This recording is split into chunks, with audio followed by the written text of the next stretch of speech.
녹음을 막 중지하고 막 이래. 녹화하고 있습니다. 자,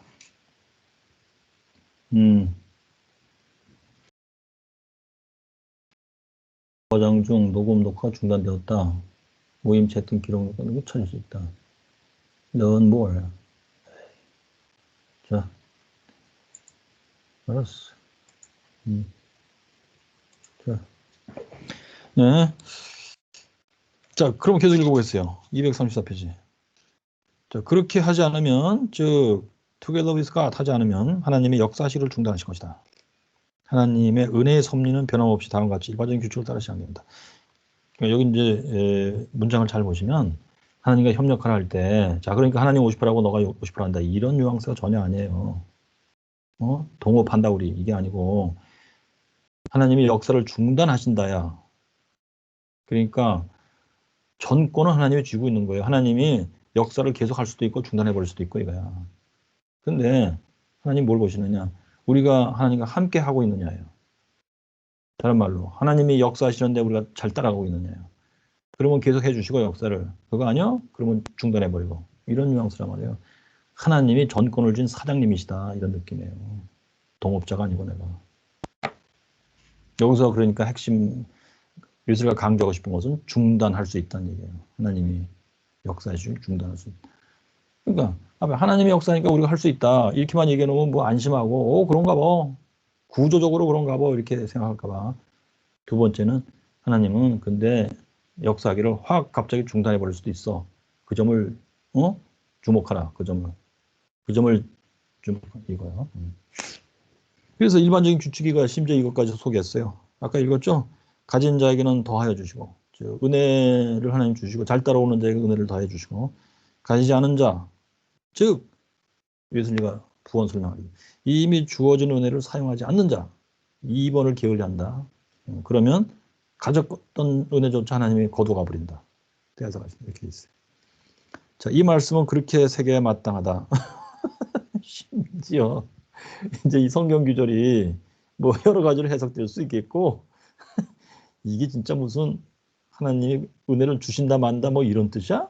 이렇게 사람들이 오해할 것이 분명하니까 이 문장을 붙여버렸어. 이 성경 규절은 이렇게 세계에 마땅하다 이놈들아. 교주. 아까 내가 얘기했죠? 신약학자들은 분명히 여기 토론할 거야. 자, 이와는 정반대의 교리를 더 선호했다고 일반적으로 알려진 성 어거스틴조차도. 이와는 정반대의 교리가 뭐야? 신단동설이지. 어거스틴이 신단동설이에요. 조차도 우리 없이 우리를 만드신 그분이 우리 없이 우리를 구원하고자 하시지 않는다. 구원의 역사할 때는 우리 없이 하시지 않는다. 뭔가 우리의 반응을 하나님은 기대하고 반응이 있을 때 뭐 또 계속 역사하시고 이런 식으로 봤다 어거스틴도 기분이야. 그래서 나는 옳은 말을 했다. 옳은 말을 했다. 좋아. 우리가 우리 자신을 이 패역한 세대로부터 구원하지 않고서는 우리 자신이 믿음의 선한 싸움을 싸우며 영생을 취하지 않으면 자 여기 이 패역한 세대로부터 구원하지 않고서는 요거는 어떤 기분? 마이너스 플러스에서 마이너스 죄를 버리라는 얘기죠. 네가 죄를 버리기를 힘써라. 그렇게 만약 안 한다면 하나님이 중단할 거다 얘기고 그 다음에 우리 자신이 믿음의 선한 싸움을 싸우며 영생을 취하자. 이건 뭐야? 플러스죠. 즉 하나님이 명하신 대로 이제 준행하면서 나가는 거야. 그리고 우리가 좁은 문으로 들어가기를 힘쓰지 않으면 우리 자신을 부인하고 매일 우리의 십자가를 지지 않으면 요거는 이제 마이너스 플러스를 앞에 얘기했고 마이너스 플러스를 이제 행동으로 이제 옮길 때에 항상 뭐 순조롭고 기분 좋고 이런 건 아니에요. 힘들고 어렵고 이런 일들이 이제 따라붙죠. 그럴 때 극복하면서 이런 기분이에요. 항상 형통하고 순탄하지는 않을 것이다. 그럴 때 좁은 문으로 들어가기를 힘써야 된다. 자기를 부인하고 매일 십자가 지기를 힘써야 된다. 그렇게 하면서 죄를 버리고 하나님 말씀 준행하고 쫙 밀고 나가라 이 뜻이죠. 근데 만약 그렇게 안 하면 그리고 모든 가능한 수단을 다 사용하여 우리 자신이 받은 바 부르심과 택하심을 굳게 하기 위하여 일하지 않으면 그러니까 여기서 모든 가능한 수단은 은혜 수단 얘기하는 게 아니고 먼저 은혜 수단은 사용하면서 가는 얘기하는 거예요 지금. 그런데 그 여러 가지 어려운 상황들이 발생할 수 있다는 얘기지. 그럴 때 그걸 극복하는데 필요한 수단을 다 사용하라 이런 얘기예요. 하지만 철저히 적극적으로 하라는 얘기예요. 그렇게 해서 우리 자신이 받은 바 부르심과 택하심, 하나님이 나를 점찍어서 이 길로 가게 하셨는데 그 목표까지 도달을 해야 된다. 그럴 때 너의 리액트, 이러한 리액트가 필요하다는 얘기예요. 그러면 하나님이 그렇게 안 하면 하나님이 우리를 구원하려 하시지 않을 것이다. 자, 이게 바로 여기 하나님이 일하시니 you must work. 너도 일해야 된다. 너는 하나님의 co-worker with God. 하나님과 동역자가 되어야 된다. 라는 표현의 뜻이에요. 경고입니다. 그렇게 안 하면 하나님이 너를 버린다. 그 뜻이에요. 은혜직을 중단하고 준 은혜도 뺏어가 버린다. 다시. 이건 경고의 의미를 한 것이지 하나님도 50% 하고 너도 50% 하고 코워커다. 우리 동업한다. 이제 하나님과 내가 동업한다. 이게 신의 협동이다. 이거 바로. 그런 뉘앙스가 전혀 아니에요. 이건 무시무시한 경고입니다. 그냥. 자, 사람들이 이걸 가지고 이걸 근거 신의 협동서를 만들어낸 건 내가 볼 때 참 기가 막혀. 도대체 무슨 의도를 가지고 너희들이 읽었느냐 이거야. 난 내 독해력이 뭐 최선이라고 생각하지 않아요. 내가 몇 번을 읽고 진짜 이게 뭔 뜻이야? 이게 신의 협동서야 과연? 이 설교 전체의 분위기도 신의 협동이 아니고 처음부터 그래. 교만하지 말아라. 하나님께만 영광 돌려라. 뭐 예수님 자체의 그 겸손과 복종의 본을 배워라. 뭐 이렇게까지 하면서 썼는데 이걸 하나님 50%, 나 50%하고 협동으로 읽다니. 그것도 참 내가 기가 막혔지만 여기 특별히 co-worker, workers together with him 이 규절을 갖고 신 협동서를 읽어냈어. 근데 아무리 여기 읽어봐도 분위기가 그게 아니더라고. 이건 막 무시무시한 경고예요. 하나님이 너를 버린다는 경고예요, 심지어. 제가 한탄을 하고 참 오랜 시간의 고민 끝에 이건 아니다 하면서 신협동서에 반기를 들기 시작합니다. 그래서는 격렬한 싸움을 2번 했죠, 제가. 그런데도 바뀐 건 아무것도 없어요. 근데 제가 은퇴하고 나서 서서히 조금씩 변화가 생기는데, 그치? 특별히 서울 감신서부터 변화가 생기더라고요. 서울 감신의 일종의 반골 교수님들, 반골. 소외당한 분들 소위. 죄송해요. 그런 말씀 안 되겠습니다. 뭔가 외선의 신학을 제대로 한번 읽어보자. 이렇게 생각하시는 분들이 한 2분, 그리고 물론 학생들의 반응은 뭔지 모르겠어요. 학생들은 배우는 입장이가 뭐가 맞는지 아직 모르는 거지. 일단 여기까지 질문 있으면 하세요.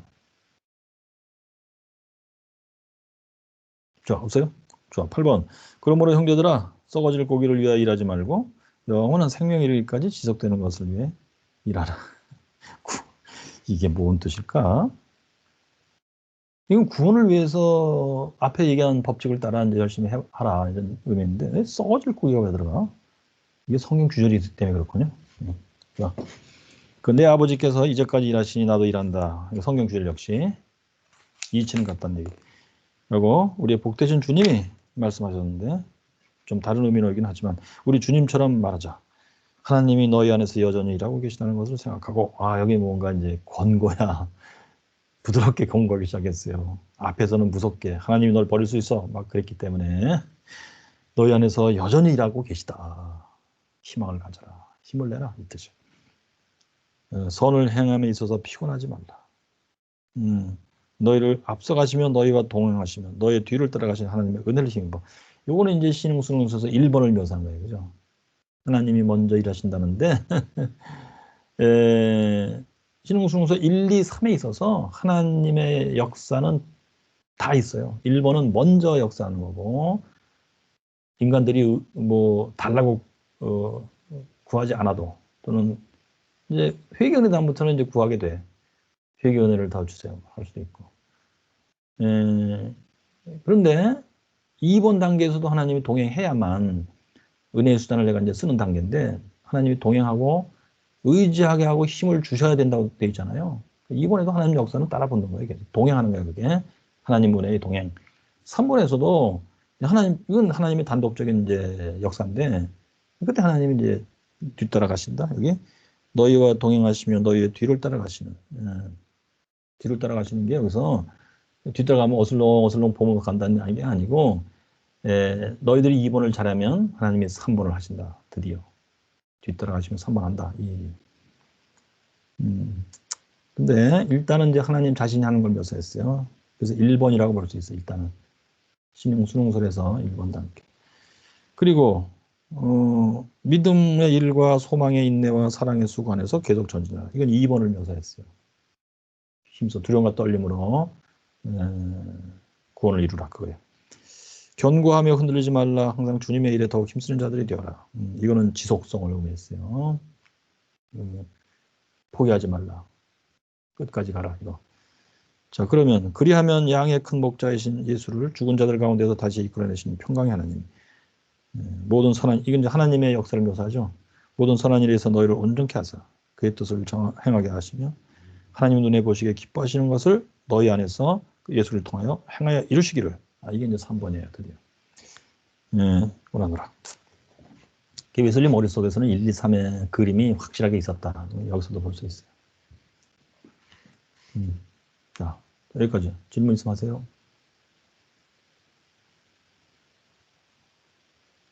없어요. 좋아요. 자, 그러면 이제 그 성경적 구원의 길을 읽었어요. 이건 뭐냐면 성경적 구원의 길은 특별히 2번에 대한 설명이에요.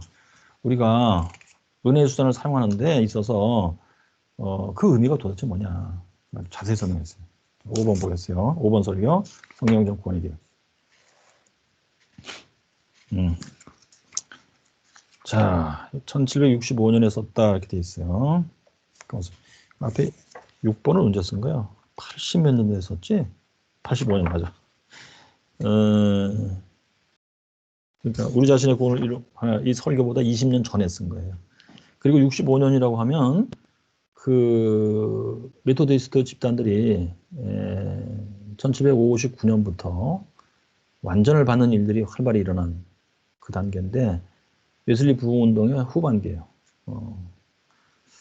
그러니까 이제 완전을 받는 일들이 활발히 일어나고 있던 중간에 이게 65년이면 이때 뭐 활발히 영국 전역에서 메토디스트 집단에서는 여기저기서 완전을 받고 웨슬리에게 막 보고서 편지를 쓰고 막 이럴 때 그때 쓴 거예요. 자, 본문 에베소 2장 8절 너희는 믿음을 통하여 구원을 받았다. 오호. 여기서 액센트가 뭘 것 같아요? 구원은 믿음으로 받는 거야. 이걸 강조한 것 같아. 그지? 그렇다면 이제 이 설교 읽으면 알겠지만 두려움과 떨림으로 쓰라고 했는데 그걸로 구원받는 게 아니라 그거 당연히 해야 돼. 하나님 명했으니까. 근데 그걸 하나님이 보고 계시다가 기뻐하실 때 우리에게 믿음을 주는 순간이 와. 그 믿음으로 우리는 구원받는 거예요. 할 때 구원은 이제 여기는 뭐 한마디로 딱 표현된 거지만 칭의 은혜도 그렇고 성화의 은혜도 그런 것이야. 이신칭의 이신성화다. 이것을 말하는 거예요. 그렇다면 이제 사람들이 궁금한 게 이거야. 은혜의 수단을 그렇게 강조하고 우리가 눈에 보이면서 실제로 뭐 맨날 다 뭐 코피나게 하는 게 은혜의 수단 사용인데 그 의미는 뭐야 그러면? 이거 뭐 소용없는 거야? 안 해도 되는 거야? 뭐 이런 질문들이 막 생기겠죠. 그때 이거에 대한 설명이에요. 은혜의 수단의 그 본질이 뭐고 의미가 뭔지. 자, 1번 달라. 종교에 대하여 지금까지 자주 소설되었다. 이거 뭐 서로는 그죠, 그죠 항상. 근데 그 서술들은 다 복잡하고 착잡하고 이해하기 어려운 것도 이렇게 어려운 게 없다 사실.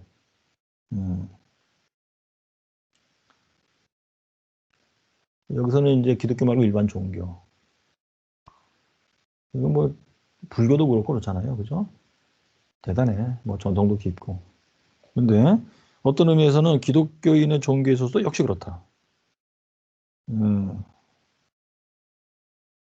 뭐 기독교 안에서 이름이 높은 기둥 같아 보이는 사람들의 종교도 역시 그렇다. 이거는 이제 특별히 교부들의 설명일 것 같아요. 우리가 어떻게 하면 구원을 받을까? 그래서 교부들이 뭐 쭉 설명했는데 이렇게 복잡하고 어렵고 과연 기독교가 이런 거냐? 이게 성경 얘기냐? 뭐 이런 뉘앙스가 있을 거니까. 즉, 예전에 회심 전에는 교부들의 신학에 꽤 관심이 있었어요. 왜? 아, 기독교가 전통적으로 구원받는 길을 알고 왔을 텐데 웨슬리는 굉장히 전통에 대한 존중심이 있었어요.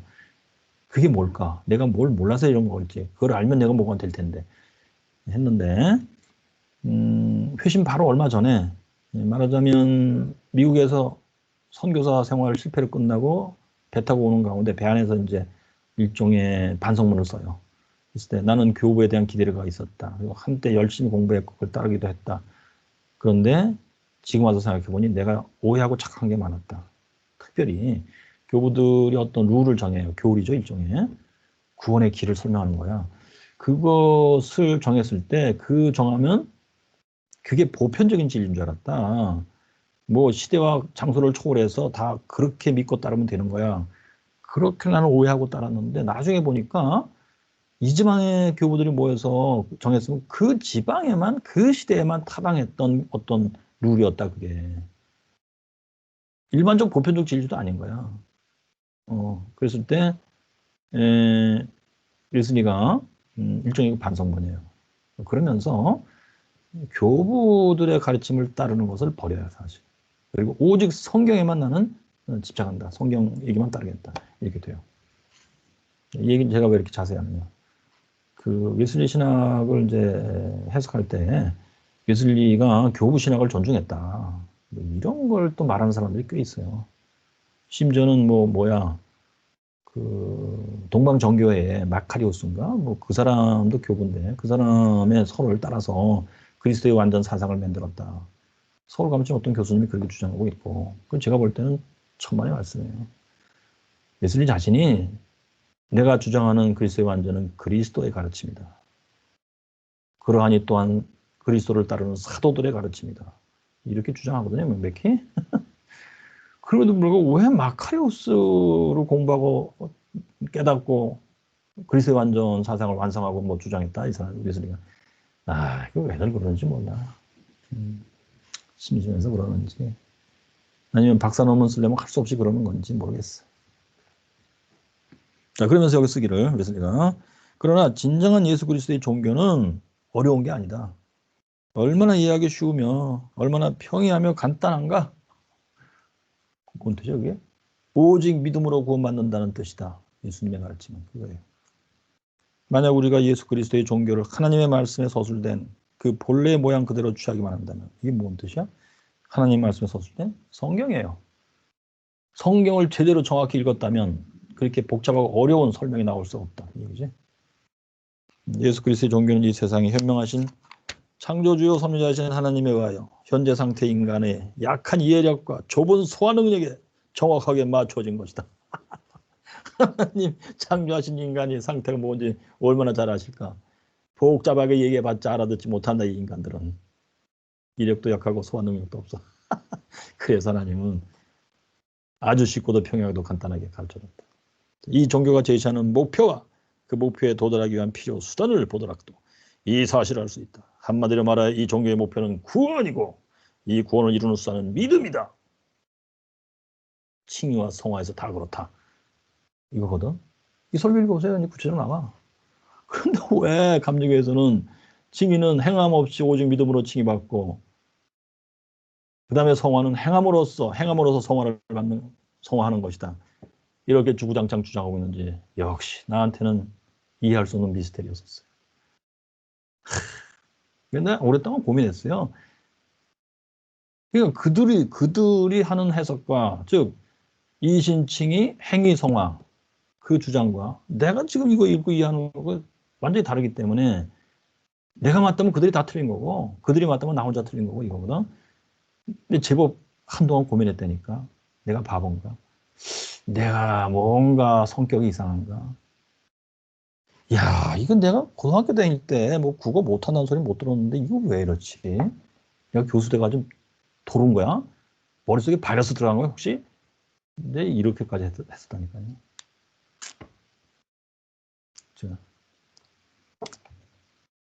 그다음에 2번 단락. 이 두 개의 작은 단어가 즉 믿음과 구원이라는 단어가 성경 전체의 핵심이다. 말하자면 성경 전체의 정수를 포함하고 있다. 이 두 단어에 대해서 모든 오류를 피하기 위하여. 웨슬리 알고 있었어요. 구원이니 믿음이니 이거에 대해서 오해들이 너무 많은 거야. 기독교 역사에 있어서. 예?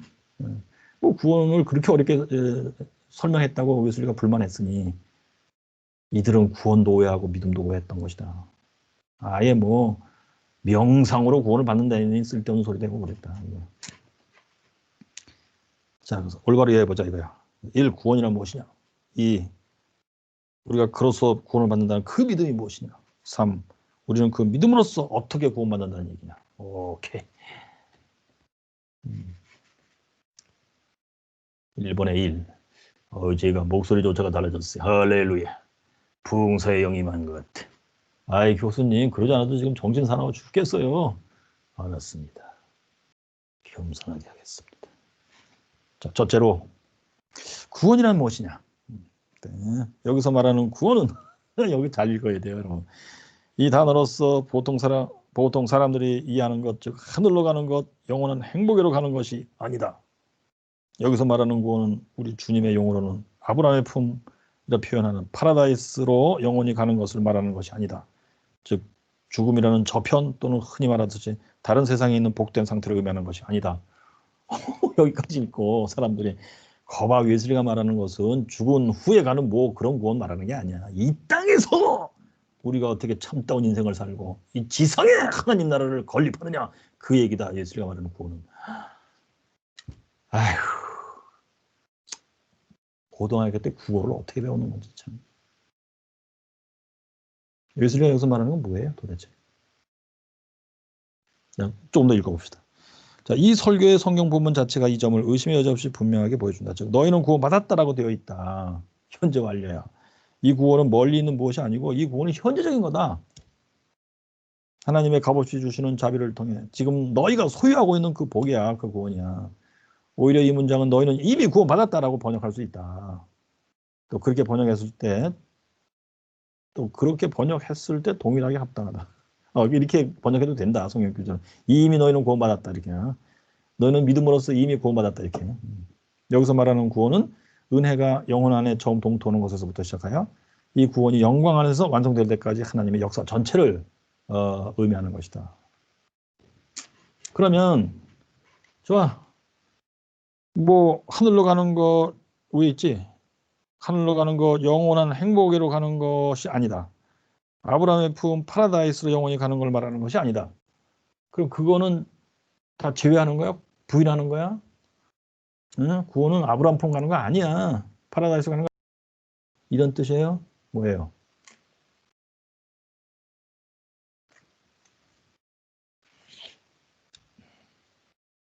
여러분 의견 얘기해 보세요.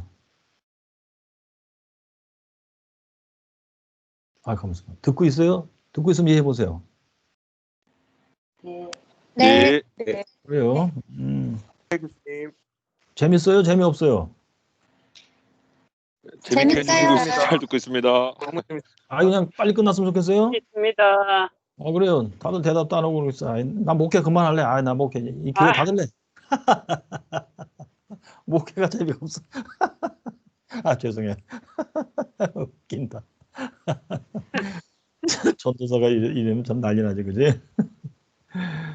아유, 교인들이 목사님 한마디 끝날 때마다 아멘, 할렐루야, 주여! 막 이래야 이제 목회하실 목사님이야, 나는. 에휴, 주여. 자, 여기서 말이죠. 그러니까 이제 이 성경 본문 에베소서 2장 8절에서 말하는 구원이에요. 그것은 너희는 믿음을 통하여 구원받았다 했는데 이 구원은 이게 아브라함의 품으로 지금 들어갔다는 의미다. 이런 뜻 아니다. 그럼 뭐요? 여기 나 있잖아요. 189페이지 거기. 은혜가 영혼 안에서 처음 동토하는 것을 시작하여. 이게 이제 선의 은혜예요. 그러면서 구원이 영광 안에서 완성될 때까지 쭉 이어지는. 그러니까 구체적으로 뭐야? 선의 은혜 단계, 회개의 은혜 단계, 칭의 은혜 단계, 성화의 은혜 단계. 그 가운데서 또 이제 그리스도의 완전이라는 것도 있겠고. 마지막에 예수 그리스도 재림하사 심판하시고 영생으로 이제 데리고 들어가는 영화 단계까지 여기 이 하나님 역사 전체를 그 부르는 일입니다. 그걸 구원이라고 여기서 말했다. 예, 그런 이 전체의 구조 가운데서 하늘로 가는 것, 영원한 행복으로 가는 것, 뭐 아브라함의 품, 파라다이스로 영원히 가는 거 다 포함되어 있죠. 그지? 아브라함 품으로 가는 건 뭐야? 파라다이스 가는 것과 같은 거예요. 누가복음의 개념이 있었으면. 예수님이 그러지? 옆에 있는 사람한테 오늘 네가 나와 함께 낙원에 있을 것이다. 그 낙원이 파라다이스예요. 헬라어로. 그건 뭐야? 마지막 시간 있기 전에 죽은 자의 영혼 가운데 하나님께 연락되는 영혼이지 좌우지간 가 있는 곳이. 그것을 유대인의 용어로는 아브라함의 품이라고 표현했다는 거예요. 같은 거예요. 그리고 여기 뭐 영원한 행복으로 가는 것, 이거는 영생을 의미하지. 하늘로 가는 것, 이건 상당히 좀 애매한데 여기 붙여서 쓴 거 보니까 이것도 아마 영생을 의미한다고 쓴 것 같아. 자, 이런 것들이 다 이제 이렇게 단계마다 연결돼서 쭉 흘러가면서 이렇게 이제 뭔가 완성되는 뭐 그림이잖아요. 그것을 지금 에베소에서 구원할 때는 그것을 의미하는 거다. 이거예요. 근데 사람들이 이렇게 그 중에 일부분 하나만 똑 집어갖고 이런 단계니 과정이니 그런 거 다 모르고 그냥 구원은 성경에서 말하는 구원은 그냥 영생하는 거야. 이렇게만 얘기할 때 그렇게만 보면 안 돼. 또는 아브라함을 품어 가는 거야. 그게 성경이 말하는 구원이야 그냥. 그때 웨슬리가 그게 아니고 은혜의 단계 이렇게 있고 이렇게 쫙 이어져 가는 거. 그런 거를 의미하는 건데요. 그랬더니 아유 젊은이 모르는 소리 하지 마. 구원은 그냥 아브라함 품고 가는 거야. 딴 거 아니야. 그랬을 때 그럼 여기 너희는 믿음으로 통하여 구원을 받았다 했을 때 할머니 그 뜻이 뭐예요? 그랬더니 글쎄 아브라함 품고 가는 거 그거 믿으면 그냥 가는 거야. 그랬을 때 아유 할머니 그게 아니에요. 여기 읽어봐 설교 이제. 내가 설교 쓸게 한번 읽어보실래요? 그래 한번 써봐 이놈아. 알았어요. 그래서 쓴 거야. 그래서 쓴 거야. 오케이. 이해되시겠죠? 여기서 그랬잖아요. 보통 사람들이 이해하는 것이라고 썼잖아요. 여기. 사람들은 보통 그렇게 잘못 알고 있다. 구원을. 이렇게. 자, 근데 의외로 신학생들 가운데도 이런 질문하는 사람이 있어요. 교수님 구원이 뭐예요? 그래서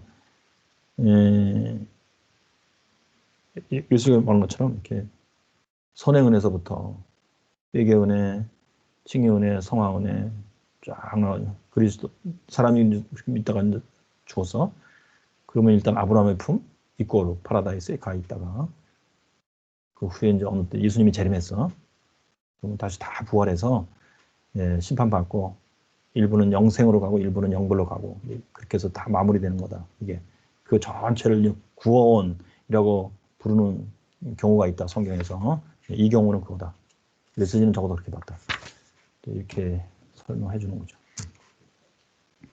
자, 그다음에 2번 단락. 우리가 이 구원을 그 최대 범위로 확대해서 생각해 본다. 처음 시작부터 이제 영생 들어가는 마지막까지. 이 구원은 보통 자연적 양심이라고 표현하나 아까 나왔던 그거예요. 선행은. 더 적절하게는 선행하는 은혜라고 표현해야 하는 것에 의해서 영혼 안에서 시작된다. 영혼 안에서 일어나는 모든 일을 포함하면서 시작됩니다. 선행은혜 할 때 몇 가지 일이 일어나면서 그게 이제 종합적으로 그걸 선행은혜라고 불러요. 몇 가지 일들이 일어나. 그걸 여기 이제 한 세 가지로 구분해서 얘기했어요. 즉, 성부 하나님의 이끄심들 전부다. 선행은혜를 하나님이 베푸시려면 먼저 성부 하나님이 이 사람을 이끌어야 돼. 얼로? 그리스도 앞으로. 그 얘기 왜 했냐면 여기 각 줄을 보세요. 어디냐면 1번 요한복음 6장 44절 때 자, 나를 보내신 아버지께서 이끌지 아니하면 아무라도 내게 올 수 없다. 내게 그리스도에게 올 수 없다. 그래서 이 말을 했어요. 웨슬리가 그 선행은혜 빛을 비춘다 했는데 요한복음 1장에서 찾았잖아요. 세상이 어둠 가운데 있다. 원주라고 봤어요. 웨슬리가. 그런데 그 안에 뚫고 들어와서 예수님이 빛을 비추는 거야. 원자에 있는 인간들에게 일단 빛을 비춰서 하나님의 뜻, 일반적인 뜻, 공의를 행하고 자비를 사랑하며 하나님과 동행하라. 이거 미가서 6장 8절. 그거를 쬐금이라도 느끼게 해주는 거야. 알게. 근데 일단 아버지 하나님이 그거 요한복음 6장 44절 읽었더니 아버지 하나님이 이끌어 가야만 그리스도 앞에 간다는 얘기구나. 그거 없으면 그리스도 앞에 있을 인간이 없어. 아하, 아버지 하나님 역할이 있군. 그래서 여기 이거 쓴 거예요. 선의 은혜 베푸시려면 성부 하나님이 이 사람을 그 순간에 그리스도 앞으로 끌고 가는 거야. 그래서 하나님을 향하여 가고자 하는 소원들, 만약 우리가 이 소원들에게 양보하듯이 따라가면 점점 더 증가하는 그런 소원들, 여기 잘 읽으셔야 돼. 이게 이제 잘못 읽으면 이렇게 돼. 1단계. 성부 하나님이 이끌고 간다 그리스도에게. 즉 선한 양심이 발생하는 순간, 양심의 가책이 발생하는 순간 조금 앞에서 하나님이 이끌고 가는 게 있구나. 근데 그때 이끌고 갈 때 잘못 읽으면 하나님을 향하고자 하는 소원들이 발생하는 거야. 그리고 그 소원에 양보에 따라가면 점점 더 그게 증가하는 거야. 그리고 뭐야? 그 다음에 하나님의 아들이 그렇게 되면서 이제 빛을 비추는 거야? 의롭게 행하고 자비를 사랑하며 너희 하나님과 더불어 걸어가라. 응? 이것도 6장 8절. 그걸 알게 하는 거야, 빛을 비추. 이렇게 읽으면 잘못 읽는 거예요. 어떻게 읽어야 되느냐? 성부 하나님이 이끌어간다. 이게 일단 일이야. 근데 하나님을 향해 가고자 하는 소원들이 발생한다. 이게 이제 2번 그리스도께서 빛을 비출 때 발생하는 거겠지. 그리고 그 소원들 양만 따라가면 점점 더 증가한다. 그런 소원. 이거는 그 다음에 밑에 3번 그의 영이 성령이 빛을 역사하여 뉘우침들을 발생시킨다. 거기에 이제 따라간다. 그럴 때 점점 이 마음이 증가한다는 얘기예요. 그러니까 성부 하나님에 대해서 이제 묘사할 때 1단계 현상을 쫙 설명해 준 게 아니고 성부 하나님이 이끌고 가는데 이제 그 다음 단계 성자가 역사하고 성령이 역사하고 했을 때에 일어나는 일들을 다 아버지 하나님께 연결시켜서 설명했어요. 왜?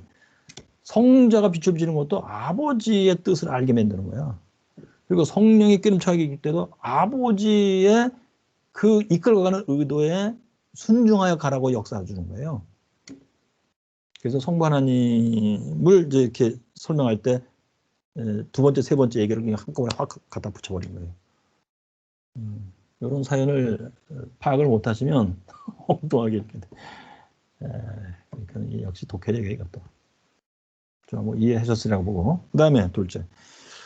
그러면 둘째, 하나님의 아들이 성자가 각 사람에게 아버지가 끌고 왔어. 그러면 의롭게 하고 이게 이제 아까 얘기했죠? 미가서 6장 8절. 보이시면서 세상에 들어오는 모든 사람을 비추어 읽게 하는 그 빛. 요한복음 1장. 그 빛이야. 그래서 이제 이 뜻을 알게 해주는 거예요. 이 시락도 흠야게 나와.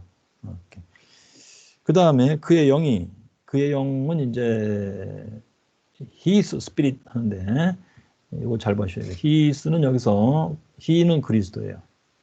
그리스도의 영 이렇게 지역할 수 있어요. 그럼 그리스도 자신의 무슨 영혼이냐? 그게 아니고 요한복음에서 내가 가면 보혜사를 보내주리라.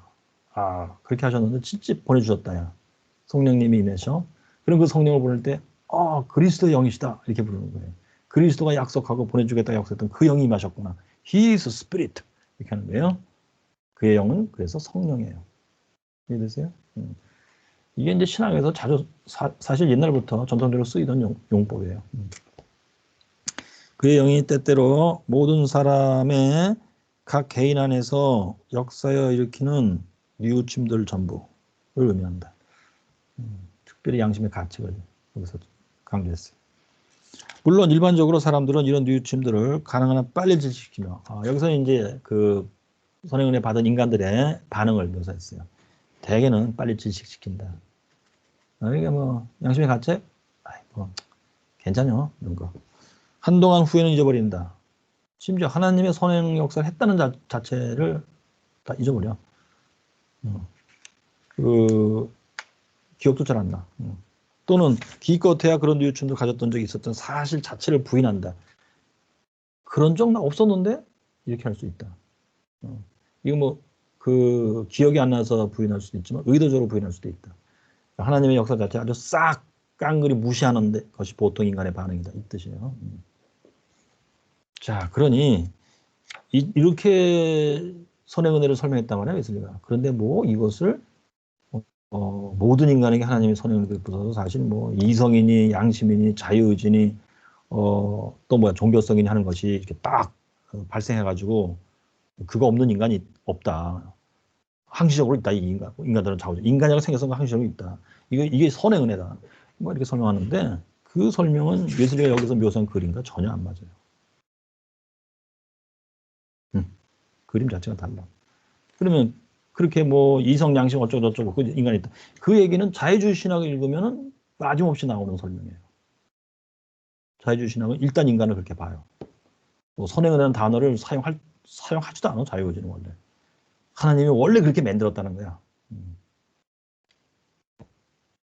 자, 그 그림하고 예술이가 설명하는 그림하고는 전혀 다른 그림. 자, 좋아. 그다음에 3번. 그러나 여기서 우리는 사도가 직접적으로 말하고 있는 그 구원에 대해서 말하고자 한다. 선행은혜가 이제 뭐 본격적인 구원 아니다. 그 얘기고. 그럼 이 성경 본문이 말하는 믿음으로 구원받았다 때 구원은 선행은혜로 구원받았다 그 얘기 아니고 본래는 뭐냐? 크게 두 부분인데 칭의와 성화다 이 얘기죠.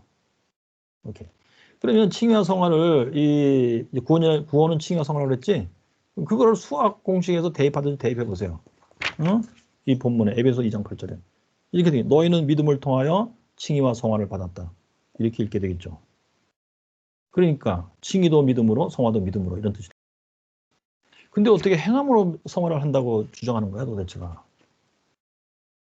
웨슬리 텍스트를 정확히 안 읽었음.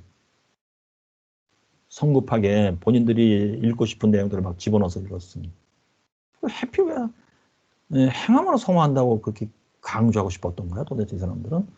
그것은 뭐냐? 사람들이 그들이 볼 때 뭐 한국 땅에서 그런다고 쳐.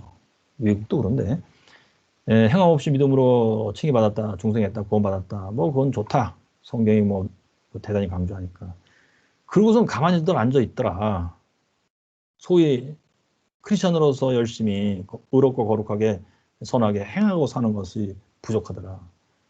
자, 그러니까 우리가 중생 받았으면 이제 성화의 단계인데 일단 성화에서는 행함이 중요한 거야. 그러다가 행함으로 성화하는 거야. 이렇게 돼버린 거예요. 그러니까 난 그래. 좋아. 그러면 그것을 왜 이렇게 강조하고 책을 쓰고 설교를 하고 난리를 치느냐. 다른 사람들이 그렇게 좀 했으면 좋겠다는 느낌이지. 나는 그래. 그럼 본인부터 한번 해보세요. 다른 사람 신경 쓰지 마시고. 알았어요. 내가 혼자 해볼게. 이런 사람도 있겠고. 아니야. 일단 가르쳐야 돼. 그러면서 뭐 화려하게 뭐 수식어를 붙이겠지. 주님의 명령이야. 이게 복음이야. 성경대로 살려면 그렇게 해야 돼. 무조건 누구나 다 좀 해야 돼. 이게 주님이 나에게 주신 사명, 복음 증거의 사명이다. 뭐 이렇게까지 하겠지. 그런데 그 사람의 심리를 들여다보면 그래요. 예수 믿고 중생하고 소위 의롭고 선한 행함이 없이 산다는 사람들을 볼 때 승질나는 거예요, 진짜. 남들이 다 그렇게 좀 살았으면 좋겠어. 그 사람 왕 시키면 그럴 거예요. 오늘부터는 행함으로 성하다. 예. 마스크 안 쓰면 벌금 받듯이 행함으로 성하는 자들이 내가 이제 벌금을 받고 세금을 때리겠다. 이렇게 할 수 있을 거야, 아마. 그렇게 하면서 사람들이 다 이제 굴복에 따라가면 이것이 바로 사회 성화다. 그럴 거예요. 그런 사회에서 한번 살아보실래요? 자, 그럼 바꿔봅시다. 주어를 바꿔. 우리 감리교가 그런다. 빼버리시고 불교가 그러더라 한번 해보세요. 불교가 사회 성화의 기치를 들고 나왔어 이제. 응? 불교인이 대통령이 됐다고 상상하시고 이 사람이 조계종과 같이 이제 손을 우리나라를 깨끗이 한번 만들어 봅시다. 불교식으로 우리 사회 성화를 합시다. 그래서 막 들이다 몰아붙였어. 백성들은 다 아침에 일어날 때 염불을 하시오. 경을 읽으시오.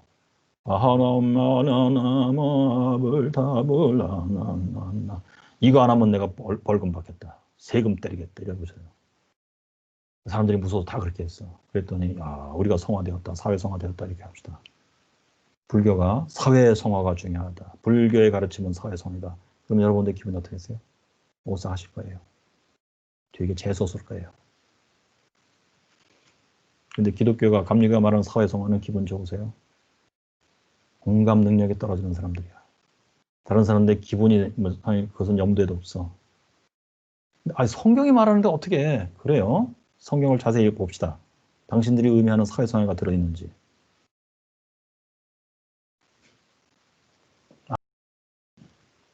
이선희 교수 너무 이렇게 쉽게 판단하지 마시고 우리 한번 뒤져보자고. 과연 예술에게도 사회성화 있고 성경에도 사회성화 있을 거야.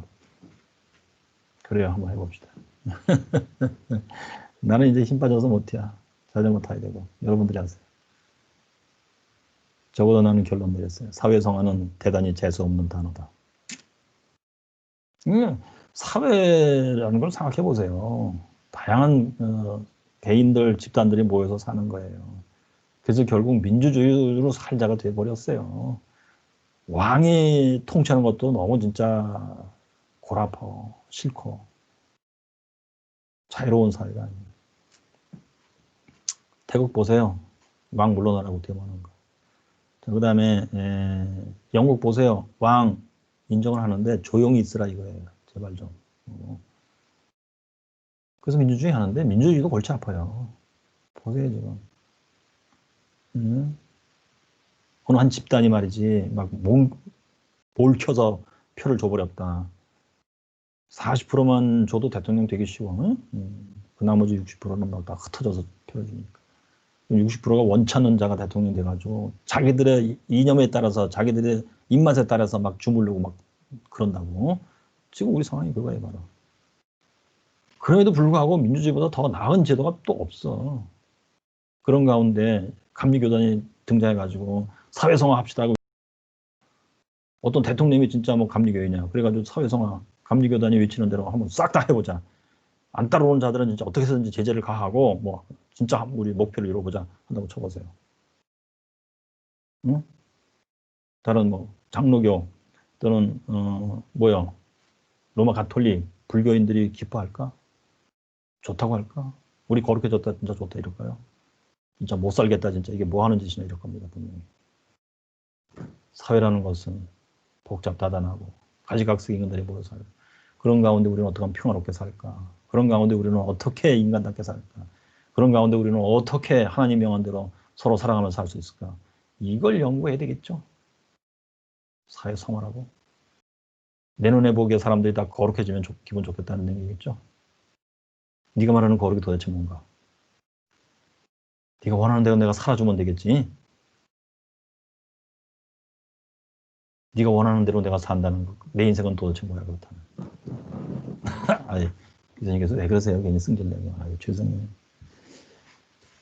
평생 내 가슴에 맺혀있던 한이에요. 사회성화라는 게 도대체 뭐냐. 성경에도 없고 예수님도 말하지 않은 것을 왜 이렇게 열심히 외치느냐 도대체. 더군다나 기맥힌 것은 너희들이나 잘해 사용. 예? 친절하신 금자씨의 조언밖에 말할 게 없어. 너나 잘하세요. 아유, 교수님 진도 나갑시다. 알았어요. 진도 나갑시다. 다음에 칭의. 그 밑에 칭의는 용서를 의미하는 다른 표현이다. 일단 칭의는 두 가지로 구성되어 있다. 얘기했나요? 칭의는 용서 플러스 용납이에요. 용서는 마이너스, 용납은 플러스. 용서는 우리의 죄책을 지워버리시는 거고 용납은 자녀로 받아들여 주시는 거예요. 이렇게. 그러면 용서를 의미한다. 칭의는 우리의 모든 죄들에 대한 용서다. 이 용서의 필연적으로 함께 있는 것으로서 하나님에게로 받아들여지는 것이다. 이게 이제 용납이에요. 마이너스가 있으면 플러스를 한다. 이 예술의 독특한 사고 방식. 하나님께 자녀로 받아들여진다. 용납, acceptance. 자, 이 칭의를 우리를 위해 확보해 놓을 때 지불한 보통 우리가 받는 칭의의 공로적 원인이라는 거 용어로 칭하는 그 값은 그리스도의 피와 의다. 여기 이제 왜 도대체 값이 필요하냐 했을 때 이제 우리가 죄 졌으니까 하나님 정한 법칙에 따르면 이제 이걸 사형에 처해야 돼. 그죠? 죄를 지면 정령이 죽으리라 이거예요. 근데 성경에서 로마서에 죄의 값은 사망이라 그거 나오죠? 그건 조금 다른 뉘앙스인데 그 죄를 졌으면 그 대가로 너는 죽어야 돼. 이 뜻이 아니에요 원래. 근데 그 뜻이 물론 살짝 들어있어요. 근데 혹시 아시는 분 있어요? 죄의 값은 사망이다. 그 뜻이 뭔지. 로마서 10, 이게 무슨 8장이냐?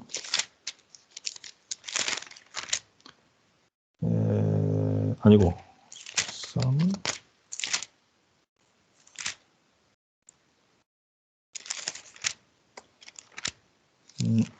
어디지?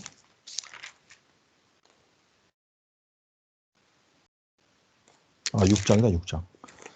6장 23절. 죄의 삭슨 사망이요 하나님의 은사는 그리스도 예수 우리 주 안에 있는 영생이다. 죄의 삭슨 사망이라. 여기 삭이라는 것은 원래 셀러리예요. 봉급의 봉급. 내가 일해준 대가를 받는 거예요. 여기서 죄는 뭐예요? 마귀예요. 그러니까 내가 죄를 짓고 산다는 것은 마귀에게 종노릇하면서 일해준 거예요. 그럼 이제 마귀가 수고했다 하면서 이제 월급을 줘, 나한테 셀러리를 줘. 그게 뭐냐면 사망이에요. 왜? 생명과 사망을 주관하시는 분은 원래 하나님이에요. 그러니까 하나님은 죄 지면은 너는 사형이야 이렇게 했잖아요. 응? 창세기에서. 자, 그러므로 마귀가 나를 살짝 속이고 있었던 거예요. 네가 나를 위해서 일해주면 내가 너한테 좋게 해주마. 그래서 내가 그런 줄 알고 열심히 일을 했지. 죄의 종노릇하면 죄 짓고 살았어요. 그랬더니 이제 마귀가 수고했다 월급 주마 했는데 하나님이 내려다보고 계시다가 네가 죄를 졌으니 내가 정한 대로 사망을 주마.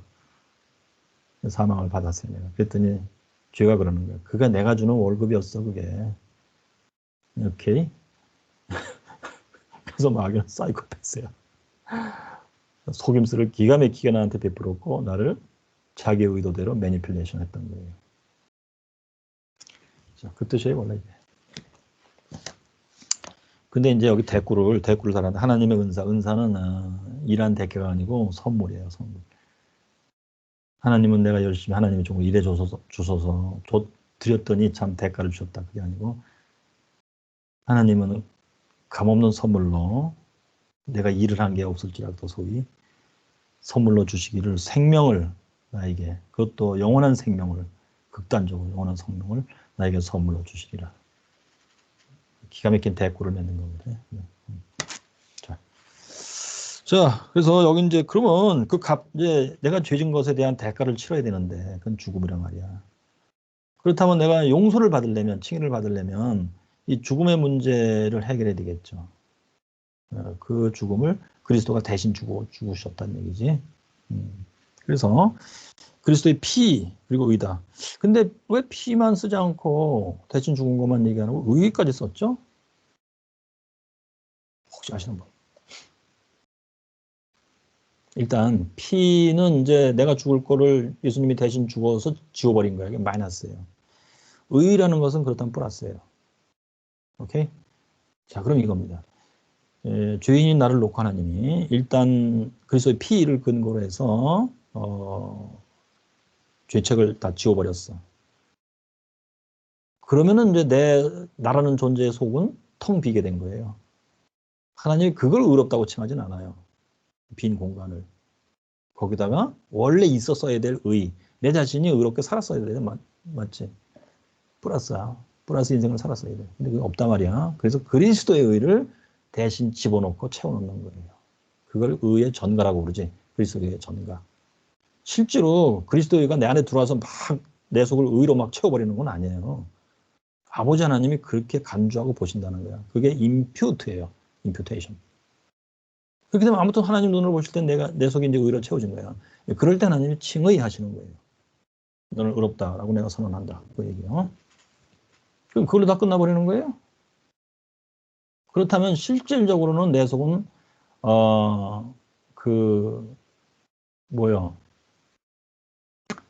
하나님이 죄를 지었다고 치고 근데 의는 있는 걸 간주했으니까 실제로 내 속에 의가 있는 건 아니에요. 내가 실제로 의로운 존재가 돼버린 건 아니에요. 그래서 이제 개신교에서는 생각하기를 루터고 칼빈 교수이고 실제로 내가 의롭게 변화돼야 맞다. 성경대로 하려면 내가 의로운 존재로 변화돼서 살아야 된다. 이제 그렇게 되기 위해서 필요한 게 뭐예요? 의의 전가일까요? 그건 하나님 쪽에서 그냥 계산상 필요해서 그렇게 임퓨트 했다니까. 실제로 내 속에 의가 들어온 건 아니에요. 실제로 의가 들어와서 나를 이제 의로운 존재로 바꿔놓고 의롭게 살게 해야 되겠지. 그렇게 되기 위해서 필요한 게 뭐예요? 자, 갈라디아서 2장도 표현되어 있어요, 사실. 이제는 내가 산 것이 아니고 그리스도가 내 안에 사신다. 뭘까요? 필요한 게.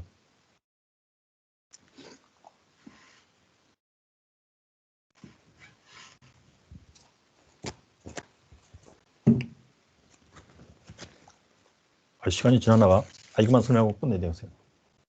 자, 그리스도가 실제로 내 안에 들어오셔서 좌정하시는 거예요, 왕으로서. 그것을 웨슬리는 뭐라고 표현하냐면 임플란트라고 표현했어요. 그리스도의 이식. 그 뜻은 뭐냐?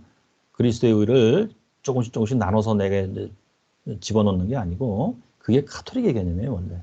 분양, impartation, impart, part로 그리스도의 의를 조금씩 나눠서 내 속에 계속 집어넣는 거예요. 뭘 통해서? 성만찬을 통해서. 그리스도의 피와 살에 그리스도의 의가 이제 조금씩 분양돼 있어요. 그걸 내 속에 집어넣어서 실제로 나를 의롭게 만들어 나가는 과정이에요, 그게. 그래서 그 성만찬을 받는 게 이제 나에게 공로가 되고 파워가 되는 거예요, 그게. 공로. 내가 실제로 의롭게 되어 가잖아요, 자꾸. 그리고 그 그리스도의 의가 들어와서 나를 의롭게 만들어 버린단 말이야. 의롭게 만드는 파워가 들어있어요, 이거. 성만찬은 그래서 공로와 파워가 붙어 있는 거예요. 그래서 개신교에서는 이걸 극구 거부한 겁니다.